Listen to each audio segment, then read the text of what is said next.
You have questions, we have answers. This is Jane Muller.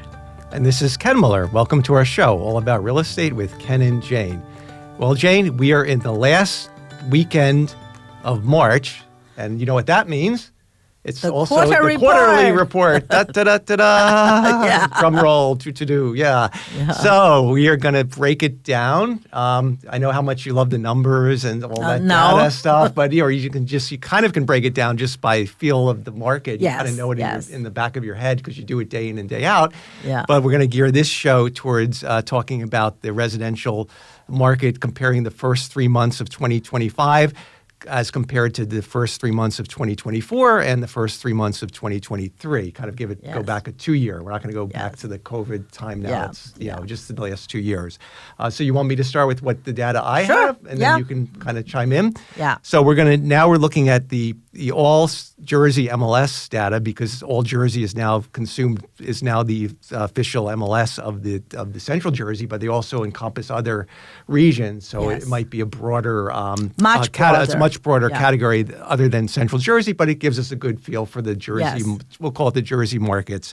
Jersey market. Yeah. So if you go back to the first quarter of 2023, there were we're talking about active listings. That'll be the first topic we discussed. I mean, we felt the active listing is important because that shows the inventory, right? I mean, in Chinese saying is like, doesn't matter how good cook you are, if no rice, you can't make a delicious meal, because obviously Chinese eat a lot of rice. So, but here's the same thing. Doesn't matter how good agent you are, if there's no inventory, there's not much anyone can do here. So we think the first focus is on the active listing. That's what compared past 2 years, so we can get a snapshot and where we are as far as the inventory goes. Right.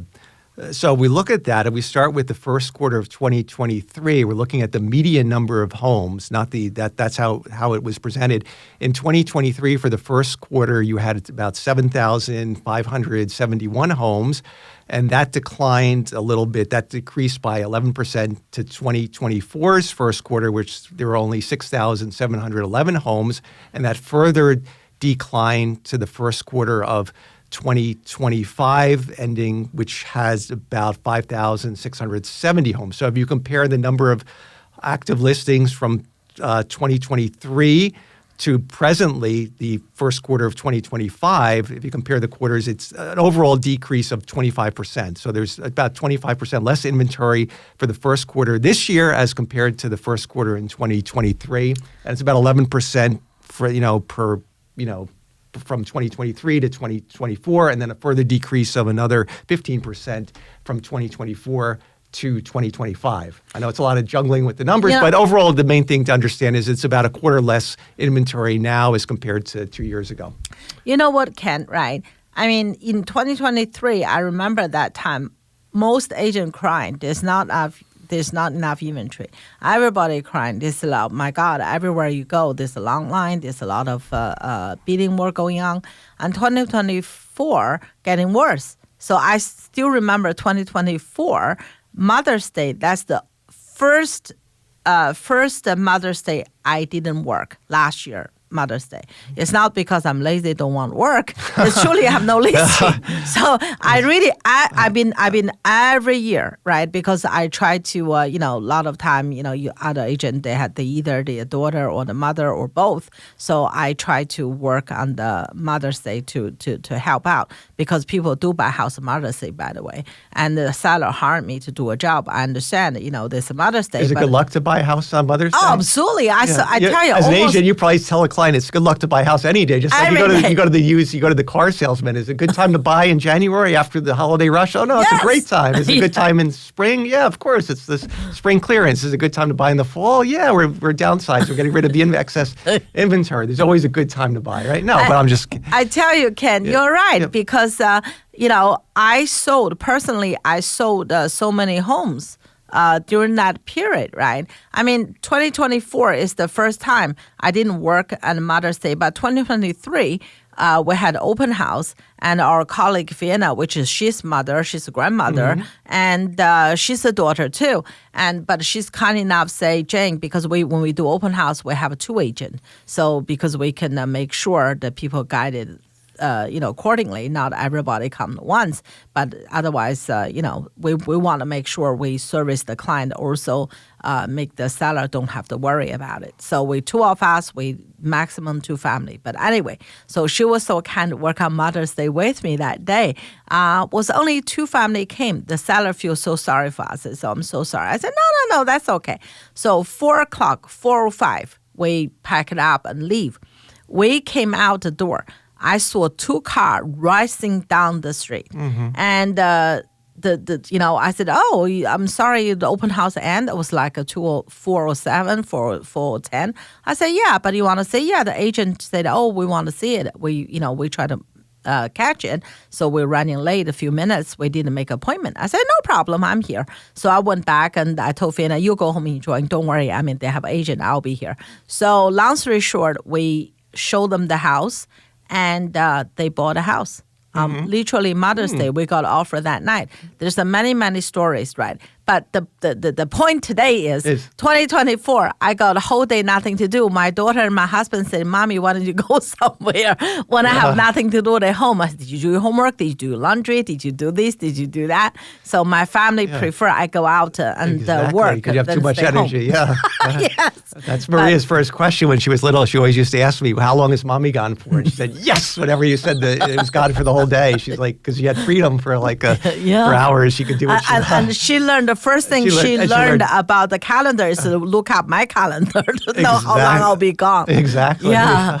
But let's see. I mean, now is the last weekend for March. Let's see what happened in Mother's Day this year. Whether we'll have a house. That's still a ways away. Well, not too far. Another 2 months. A month and a half is whatever. It's sometime in May, right? Yeah, early May. Yeah. Yeah. Let's see. So let's also talk about the numbers in East Brunswick, because I know you have those pretty well down. Yeah, you know what? Because Ken, you're right. Because normally we like to use Central Jersey before the merger, right? Central Jersey number, but now because they become Old Jersey, the territory is much bigger as the Hutchinson County, everywhere else. So that's harder to put a finger on exactly where our studio area, right, in the New Brunswick and Somerset. So what I did was I had to look at the East Brunswick just as an example, because that's pretty much the central of New Jersey here, East Brunswick. So the totally the home on the market is only about 50 homes. It's like really low. When you say, excuse me, but when you say 50 homes, you mean that's a totality of condos, townhouses, and everything. Single-family homes. Yeah. When you go to MLS, you put East Brunswick active listings. You come roughly about 50, and if you go just further, you refine your search, become a single family. I think it's about less than 30 homes. So, and if you look into it, less than 30 homes available in East Brunswick, 7 homes over $1 million. They're either new construction or they're over $1 million home. It's like almost 26% of a single family. When you dig it down further, you will say maybe a couple of houses, 900 to $1 million, couple of house 800 to 900, and a little more, 7 to 8, and 6, so on and so forth. So total less than 30 houses. That's the available on the market. And East Brunswick, just to give the listeners that may not know, East Brunswick is a fairly large community. Yeah. Has what, 50,000? Last time I think they did 43,000. Last time. And how many households? I think maybe 15 or something. 15 thousand households. So it's quite a big. That's a lot of. So and compare this current inventory with a few years ago when I think to be honest, right, my memory once again is just based on my memory. I think roughly at that time it's like 100 or 200 home. That's normal, right? Giving the size, right? You have a 15,000 household here. So it used to be when I before COVID, obviously, especially on the 2011, 12, 13, 14, right? If someone want to say home, one given price range, you may have over 10, 20 houses to choose from. I used to preview all the homes to gather the short list for the client, because when you talk to the client, if they say, I must have a bedroom on the first floor for my parents, and I need a 4 bath, or at least have a space to make the 4 baths. For example, if you have a laundry room, right, like our house, right, you probably can move the laundry either up the second floor or into the basement. So that space can be converted to the 4 baths, right? So that's why I used to always go preview the home for the Right. buyer. So if they absolutely have no space, you're gonna limit it. Doesn't matter how good the house is. If they need a bedroom, if they have aged parents live with them currently, and they need that, so that's the thing. But now, total that price range may have 2-3 houses. It's really used to be you have at least 10, 20 houses. I normally shortlist like 4 to 6 houses for them to do per day, because if you do more than that, they like a bowl of spaghetti. They can't remember anything. They can't remember it. I Yeah. used to give each house a nickname, right door, dog house, if they have like, Well, you give everything a nickname. You give people a nickname. You give homes a nickname. You give the dogs a nickname. That's you give easy. That's why it's easy That's for you to. easy yeah. to remember, That's true. because when you talk to the client, remember that Mickey Mouse house? They say, Yeah. oh, yeah. Remember that doggy house? Remember the cat house? Yeah. Remember that cute house? Remember that pool house? You something to reference to. Yeah, People, yeah. you help them to remember. Right. But that time, my big part of my work is to preview the home, to sort out the route to show them. Right. And now it's like almost, when the house went on the market, first thing you have to be there straight away. Right. Otherwise, you'll be out of luck. So and the we're inventory gonna, and we're going to much. talk more about that and why the reasons for the inventory. We're just going to take a short break, and we'll be right back after these messages. Okay, welcome back. So, Jane, we're going to continue talking about the lack of inventory. And what I wanted to say is I think that, part of the reason, which we've discussed before, is that the low inventory is due to the fact that a lot of people are very comfortable where they're living now, primarily because they refinanced, they took advantage of the COVID era, and they're situated at sitting at 2.75, 3% interest. So they have no inclination and no motivation at all to move. And what I'm finding, even from some of our team members, like talking to Faina, I think she mentioned like one of her clients, what they're doing is if they want to improve their investing dollars into their current home, putting that addition over the garage for the elaborate master bedroom, putting in the swimming pool, because they figure if they upgrade the house, they're going to double their interest rate roughly, and it doesn't make sense. So that's like a whole thing now. So I think a lot of people are focus on. Further more than that, or first of all, definitely, I agree with you 100%, Ken. The interest rate is a huge impact, right? Even you want to move, but the motivation, just like I want to do exercise, but motivation is there, but not strong enough for me to get off the couch. But the same here, you want to move, but when you look at the loan payment, like you said, almost doubled, right? That's a huge difference, right? And that's one reason. I think there's a more reason as well. Back in 2011, back to 2009 and 10, right, when I just got my license, at that time, the government have a incentive. If you buy a house, okay, first-time home buyer, you get a government grant, I think 8,000 or something. If you're second-time home buyer, you get, I think 6,000 something. So a lot of people bought it because there's incentive. What happened is, every year you have a number of roughly, you have roughly how many people want to buy or people to sell, right? If you manually to track those people to buy first, right?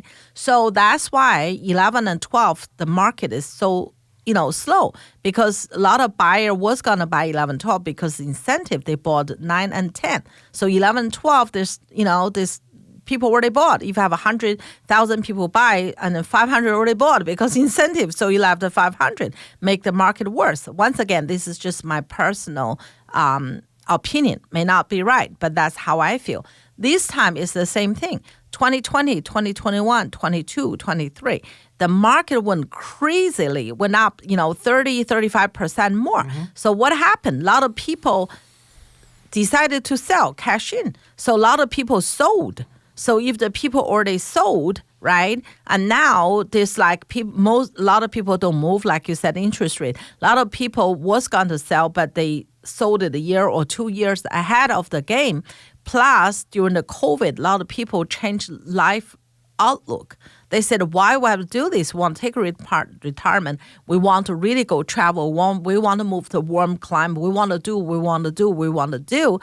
rather than wait for too late, right? So a lot of people did what they did, so they already sold their house. So that's another thing additional of the interest rate, right? And to further reduce the availability.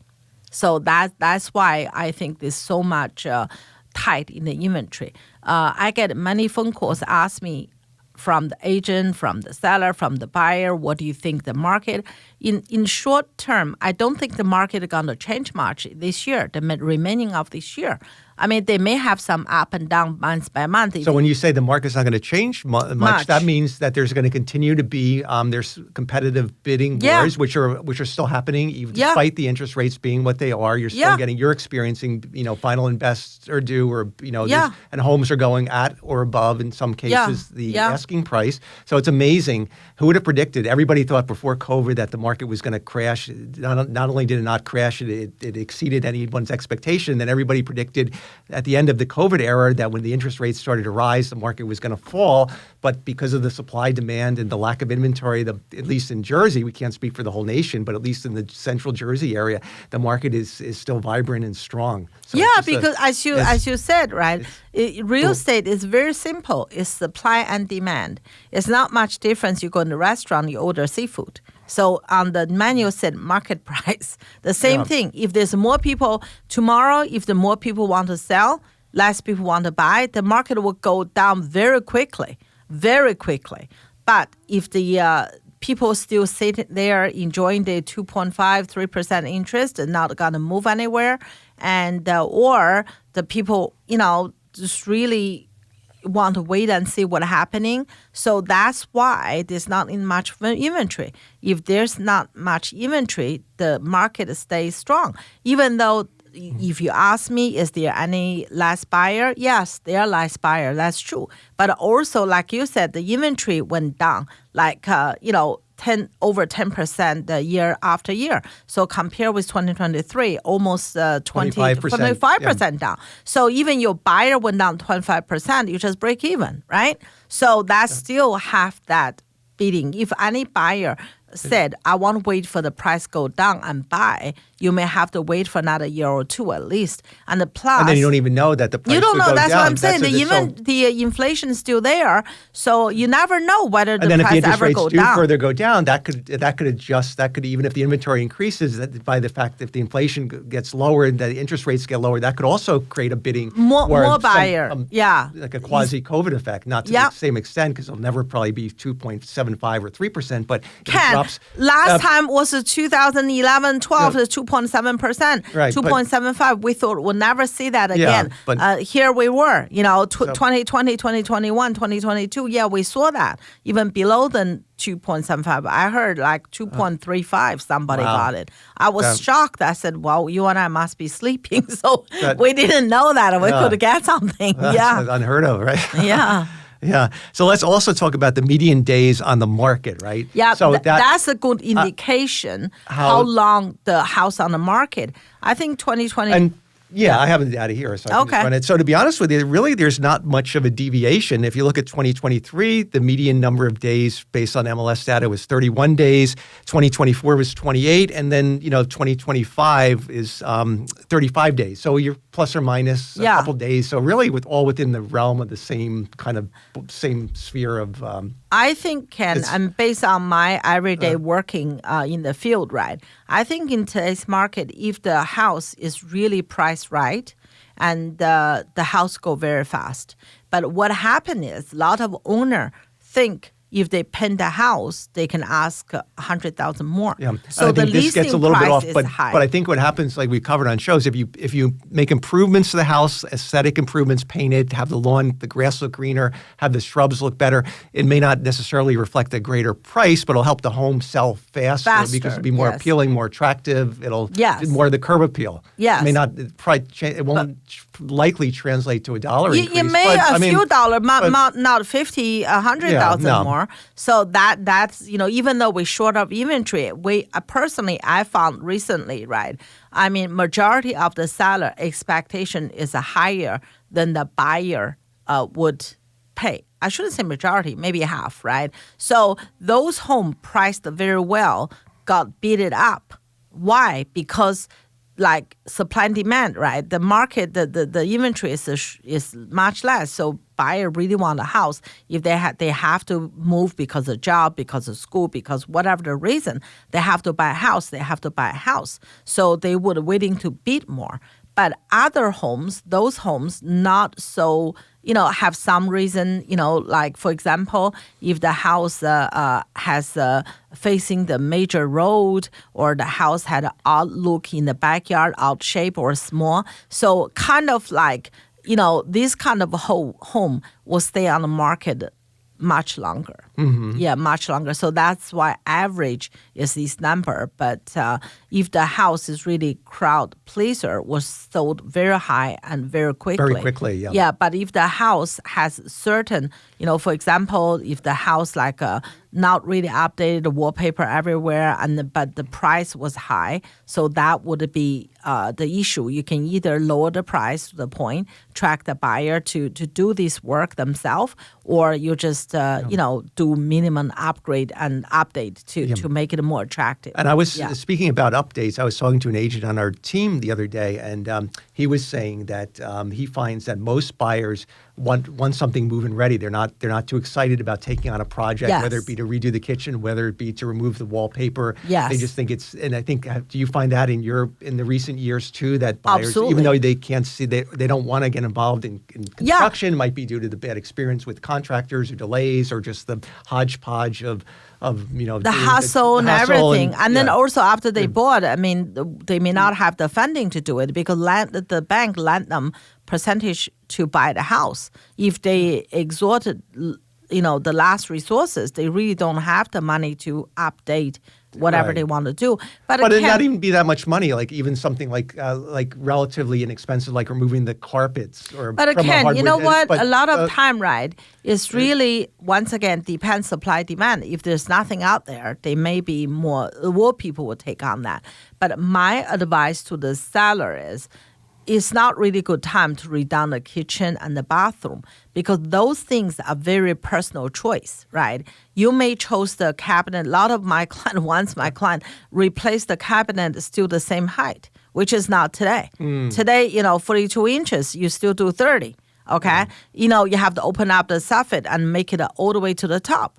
And you have to exhaust to the outside. Yeah, outside. So Yes, either going to do it the totally modern way or don't touch it at all. Because if you do a partial, and sometimes you go to a house that everything, you can see they updated the counter. So you have a granite counter, but you have old cabinets. So it doesn't quite match. It's not so and also the bathroom is another example, Ken. They changed the vanity, changed the floor, but the top still the old one. Right. That's so that and the top tile is the old one. So that's the thing. I mean, when I make a recommendation to the seller, it's case by case. But like you said, wallpaper, that's easy fix. Okay, it doesn't matter who they are. They don't want the old and the faded wallpapers. To get someone to get that done doesn't cost much. As you said, take off the carpet. Sometimes you don't have to finish the hardwood underneath if there's hardwood. But maybe if they have wallpaper, maybe the argument could be made, leave it, and maybe in 20 years it'll come back again, right? Yeah. They will come back, but not the faded, the broken one, right? Yeah, that's true. And also another improvement like the roof, the siding, the windows. That's always good. Yeah, the furnace, the roof, windows. Those are your major ticket items. Yeah. Yeah, and then doesn't matter who you are. That's the preference. Not much difference between buyers, but the the kitchen, the floor, the color, the bathroom. That's depends on individual taste. Yes. All right. Well, we are out of time. We hope everybody enjoyed this show, and we'll see you next week. Thank you. Thanks. Have a good weekend. Enjoy the warm weather.